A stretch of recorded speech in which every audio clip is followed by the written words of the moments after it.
What up, fam? It's your boy, Slenderboy 2024, streaming to you live, as always. Doing another Change My Mind. This time, I'm giving an opinion from a character in a movie, a famous quote from a movie, and we're going to kind of respond to that. We're gonna respond to this crazy person in a movie for once, because it's a quote that has resonated with me, stuck with me for a very long time, and I want to share it. So the quote, it comes from a movie called Whiplash. Okay, J.K. Simmons' character Fletcher, he says this at the very end of the movie. He's talking to Miles Teller, and he basically says, the two most harmful words in the English language are good job.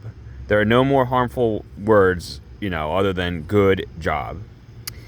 There's a lot there. There's a lot to unpack there. Okay, I think there's two sides to this, but gonna rewind real quick. Let's talk about this movie. It is one of my favorite movies of all time. It's called Whiplash. It came out in 2014. I encourage you all to see this movie. It's a very uncomfortable movie. It's a movie that's very hard to watch at times, but it's powerful. It's a movie that's like a punch to the gut. It really sticks with you. It's an unforgettable movie. Okay, and it's actually, the reason I bring this up is because Whiplash. Oh my God, it really has been 10 years. It's a 2014 movie. Whiplash is experiencing its 10th anniversary right now, and in celebration of that, there's a new 4K restoration print that's running in theaters, so you can see Whiplash in theaters right now. That's how I literally just saw it. I don't know how easy it is to find on streaming. I'm hoping you can find it on Netflix or something, but if you can't, I would encourage you to see it in a movie theater, because this was such a trip seeing it on the big screen again after so long. But if you can find it on like Netflix or something, like just watch this movie. Just watch it. Again, you kind of have to be in the right mood for it. I understand, there's certain critically acclaimed movies like 12 Years a Slave. It's like maybe I'm sitting down to eat dinner, after a long day at work. Like maybe I don't really want to watch 12 Years a Slave right now. Whiplash is similar. It's like it's definitely a feel bad movie. Like you have to be in the right mood to watch it. But I really think everyone should watch this movie, because it's a great drama, and it's a great cautionary tale. Okay. And the performances are absolutely mesmerizing. I mean, J.K. Simmons, he won an Academy Award for his performance in this movie, no joke. But Miles Teller, he plays the protagonist, Andrew. He's just as good. Like, you watch this movie for the two of them, for this like sort of cat and mouse game between the two of them.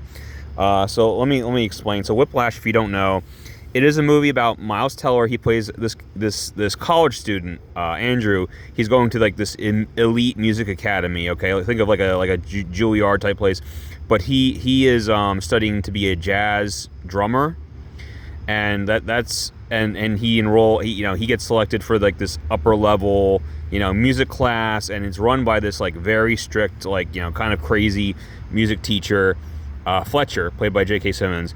And that's about it. Like it's just about the two of them and their relationship, their interaction, and everything. But that quote, he kind of confronts J.K. Simmons after a lot of stuff happens at towards the end of the movie, and J.K. Simmons, his character. There's just so much to say. I mean, really, you have to watch the movie, but there's so much to say. His character is so fascinating because he goes back and forth between, this is the type of guy who could be your, so charming, so likable, so friendly in one moment. Like he's like your best friend, and then on the turn of a dime, he's like your worst nightmare. He just gets in your face. He says the most vile things, to quote unquote motivate people. That's like his justification. That's the really revolting thing about him at the end of the movie. After so much happens, he refuses to admit that he was wrong. He refuses. Like he's saying, the worst thing you can say to somebody is good job, because it makes them complacent. It doesn't, and the way he puts it is like, I just like to push people, maybe, he's like, maybe I go a little too far, but I like to push people, because without the right push, we wouldn't have geniuses. We wouldn't have, the great musicians or the great artists, because people need motivation. People need to be pushed, okay, to realize their full potential. And that's what I do. I'm a pusher, and he even says, like, I'm not just a conductor. Like anyone can wave that conductor wand around. I push people to become better than they are. I push them to their extreme limits so they can become like the best musicians, the best artists they could be. And he even says like, I will never apologize for what I did. I will not take back what I did. My teaching methods were sound, and they produced results. Blah blah blah. Yeah, I mean, they produce results, but like, oh, holy shit, and he loves to tell this story about how like this one guy, was motivated by like, another, his teacher basically threw like a symbol at his head or something, across the room at his head, and then, that woke him up, or that got him fired up to play drums, it's like, and it's like, Jesus Christ, and like, that's, he took that story as like, oh, what an inspirational story, like, and he does something not too dissimilar in the movie himself, but, yeah, I mean, I don't want, I encourage you to watch the movie. I don't want to spoil too much, but Fletcher, he's a pretty terrible person. I mean, his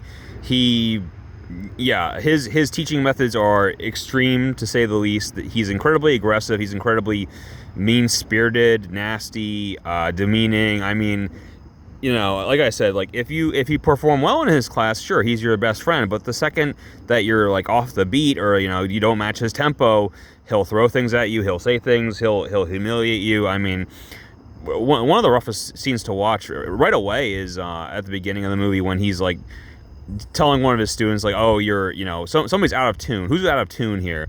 And like it's so rough because nobody wants to fess up, and he just berates this guy who's like not even that fat, but like, he just makes every fat joke in the book and has him like leave the room in tears, and then he's like, oh yeah, well, he wasn't actually off.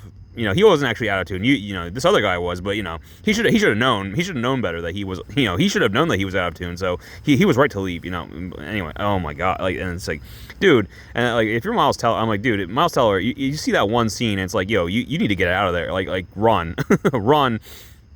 But no, he stays for the class, and then he's like offbeat or whatever, and J.K. Simmons is like slapping him in the face to like help him keep time. It's like, dude, he's physically abusing you, and this is like the first scene. Like it's like he's day one, you're being physically abused. Get out of here, like run, get out. It's like in a horror movie. Get out of the house. There's a monster. Okay, you don't need to stay.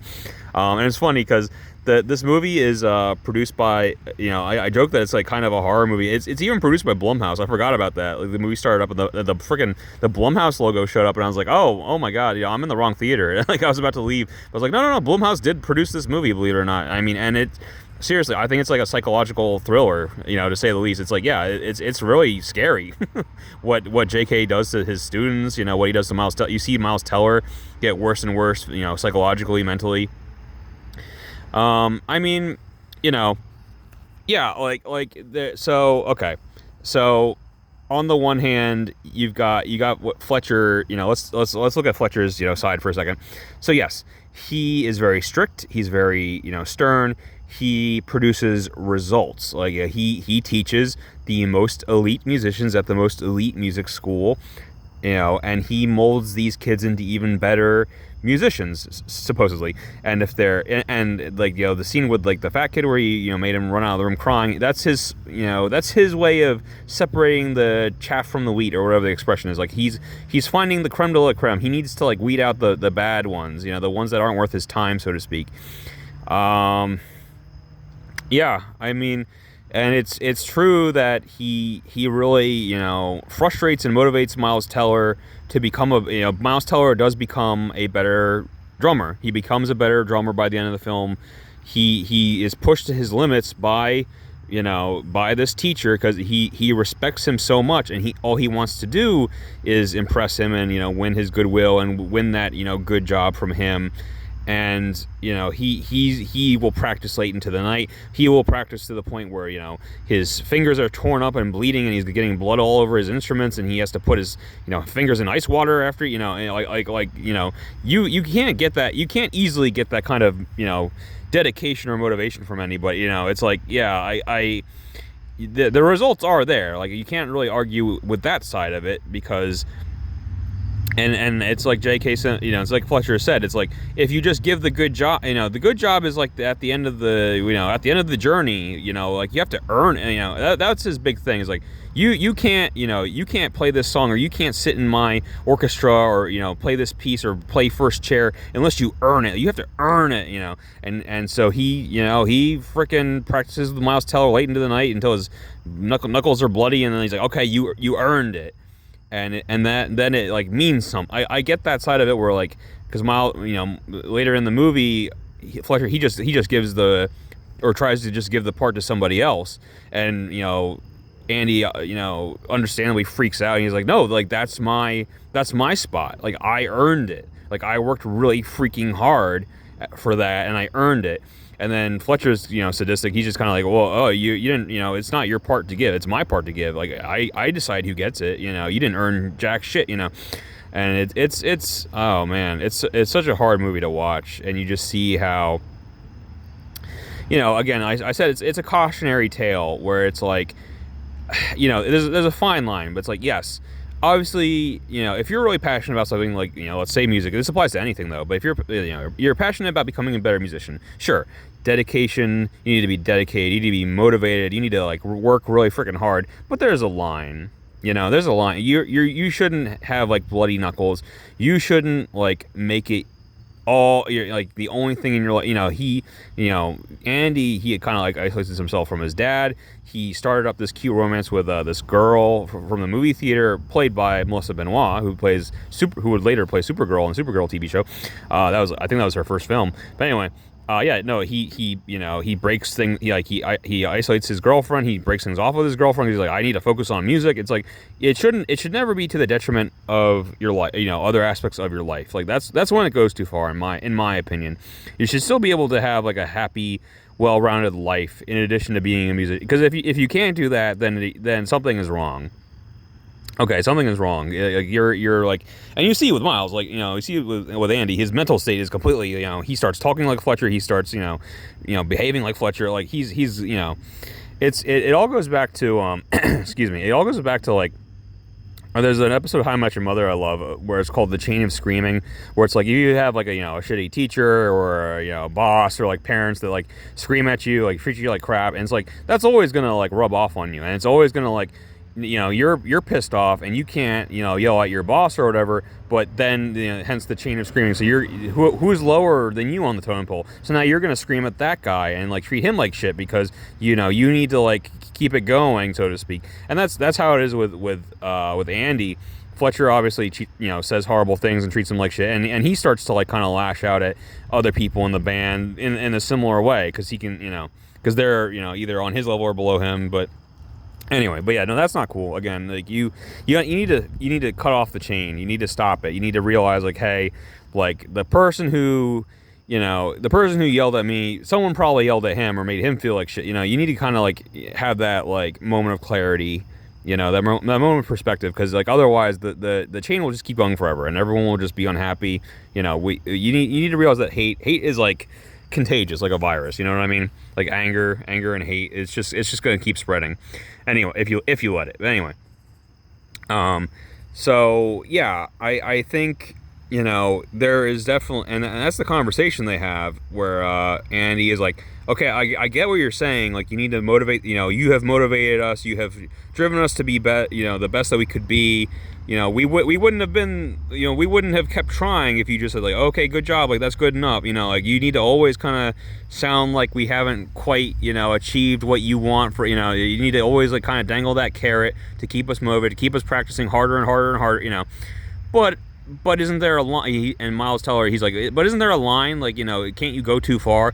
And Fletcher basically, he's like, no. Straight up, he's just like, no, I won't apologize. I won't say I did anything wrong because I didn't. I did what I had to do to get you guys to the point that you're at.